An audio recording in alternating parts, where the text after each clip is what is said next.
Nasser, hein, qui est le doyen du groupe, c'est un procès essentiellement et quasi exclusivement politique.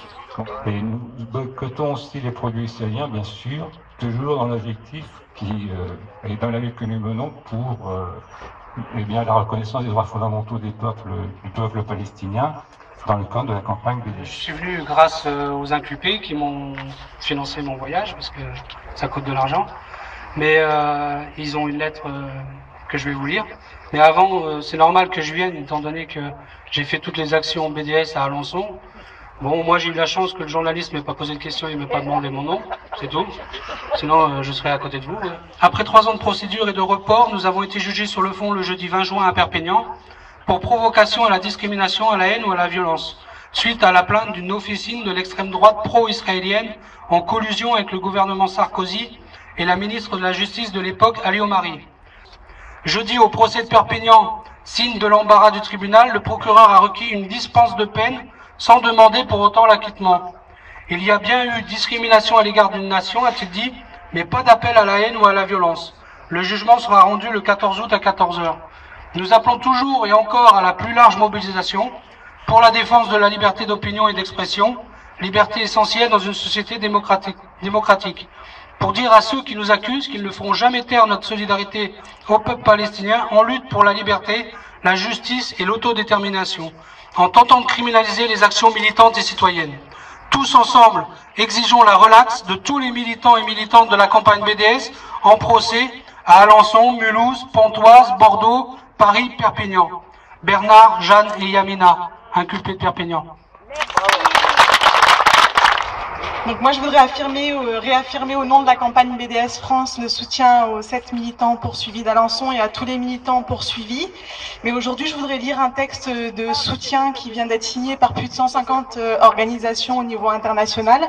J'avais promis de le lire, donc voilà, ça va être rapide, mais comme plus de 150 organisations de solidarité avec la Palestine et pour la justice sociale à travers le monde, nous sommes solidaires de tous les militants français pour les droits palestiniens poursuivis en justice et sujets à la répression pour avoir participé à des manifestations appelant à un boycott d'Israël.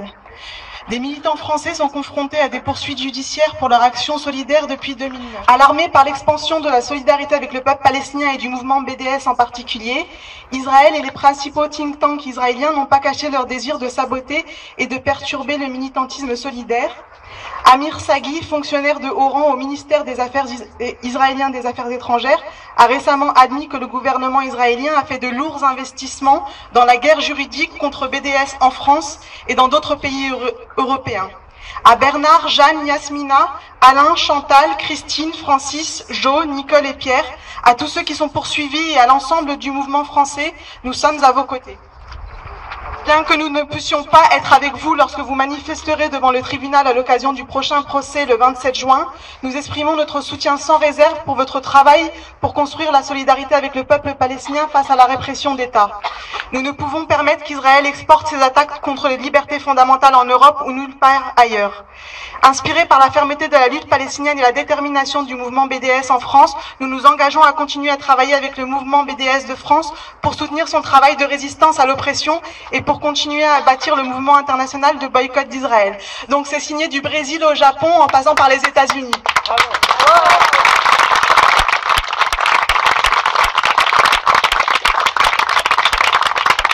Ah bah voilà, il y a des résonances qu'il faut rappeler, bien sûr, 7 ici, 7 là-bas, mais au-delà de tout ça, au-delà du chiffre, évidemment, c'est un combat commun et je crois que jusqu'à maintenant, on l'a beaucoup joué sur la forme à Argenteuil, on comprend très bien, il y a même eu parfois des lourdeurs procédurières qu'on contrôle pas très bien non plus, voilà, et ça fait un moment que nous on veut y aller sur le fond, voilà.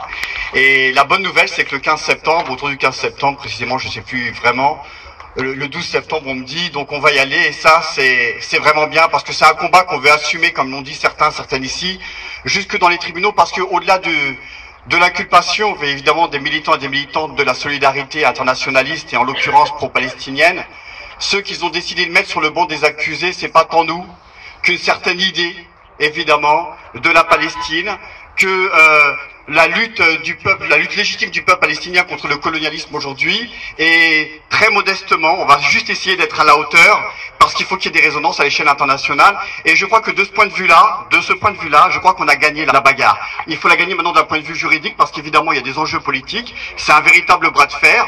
On nous a expliqué que le changement, c'était pour pas tout de suite. Mais enfin, on a compris surtout que sur la question palestinienne, il n'y pas à y avoir de bouger. Il va falloir continuer à occuper la rue. Et moi, j'ai compris le message ici et là qui circule partout. C'est qu'il faut continuer à faire des actions de boycott dans tous les magasins, y compris construire des carrefours là où il n'y en a pas pour pouvoir boycotter après, parce qu'il faut comprendre qu'il y avait une confusion tout à l'heure. Qui sera rendu le 19 septembre à 14h. Et donc, quoi qu'il en soit, il est évident qu'on s'achemine vers un jugement en appel, parce qu'on ne pourra pas supporter, admettre que nous soyons accusés comme ce n'était pas par l'antisémitisme, que à la limite, c'est nous les responsables, par exemple, du meurtre commis par Mohamed Noura, il fait le cas quand même, quoi. Il est un amalgame absolument ahurissant. Parce que c'est vrai qu'elle a fait des interventions techniques comme on les attend des avocats professionnellement, mais c'est vrai que dans sa plaidoirie, on a ressenti, je pense, que toute sa solidarité avec le peuple palestinien. Donc c'est quand même important pour nous la défense qu'elle a eue. Moi, ce que je veux dire, c'est qu'en tant que prévenus, on a tous intervenu avec nos sensibilités différentes, notre histoire, notre âge aussi, parce que les références et tout ça, ils ne sont pas toutes les mêmes, et nos références politiques. On est là pour les Palestiniens, au-delà du procès qui nous a tenté. Je pense que ce qu'on a expliqué aussi, c'est que l'occupation de l'économie, c'est insoutenable. Ce que vient de dire là sur la circulaire à Libari, c'est insoutenable. Je pense qu'on a aussi un combat spécifique, c'est que l'abrogation de cette circulaire, je pense qu'il faut continuer le combat, c'est inacceptable que cette circulaire s'imposée continue à criminaliser parce que c'est nous aujourd'hui, mais ça veut dire que demain on refait une autre action BDS et au nom de cette circulaire qui est maintenue, qui n'est pas été abrogée, eh bien on se retrouvera de nouveau devant le tribunal. On est tout ça pour le peuple palestinien, individuellement et collectivement.